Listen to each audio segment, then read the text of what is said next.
Құрметтілерім, қалдарыңыз қалай? Менің каналыма тіркеліп мені көргендеріңізге сіздерге алғысым шексіз. Бүгін біз үй жағдайында қызыл мақпал пирожныйын дайындаймыз.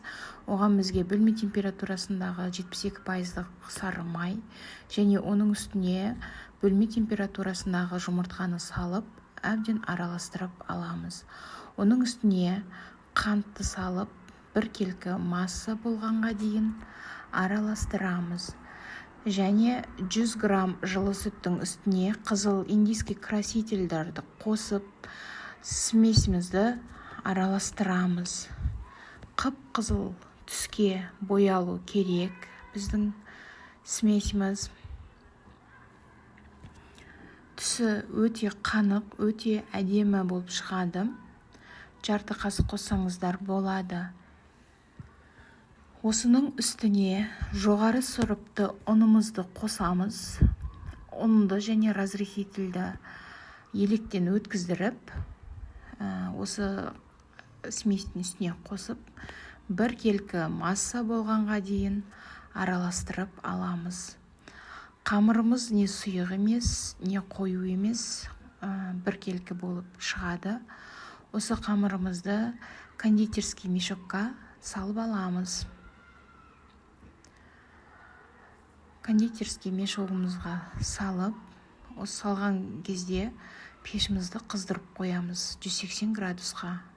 Менде конвекционный смек печ, менде жаңағы конвекциясымен қосып қойдым, 180 градуста пісіріп аламыз осыны. Енді дайын қамырымызды противеннің бетіне қойып орналастырамыз. Араларын алшақ етіп орналастыруымыз керек. Өйткені пешке кірген кезде біздің пирожныйымыз көтеріліп, кішкене жайылады. Сондықтан араларын алшақ етіп орналастыруға тырысыңыздар. Бізде бұл пирожныйдан 14-15 штук шығады. Мінекей мына жерде пешке орналастырдық.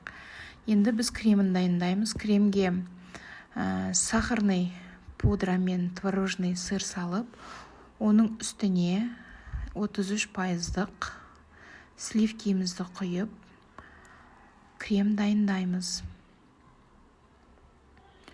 Креміміз дайын болды. Мінекей өзінің формасын ұстау керек.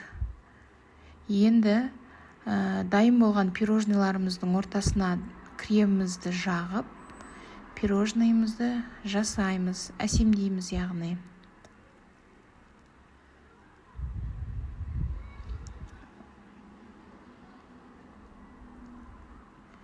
Бұны кез келген қонақ келген кезде тез арада пісіріп, дастарханға қойсаңыздар, өте дәмді пирожный болып саналады. Өте жұмсақ пирожный болып шығады.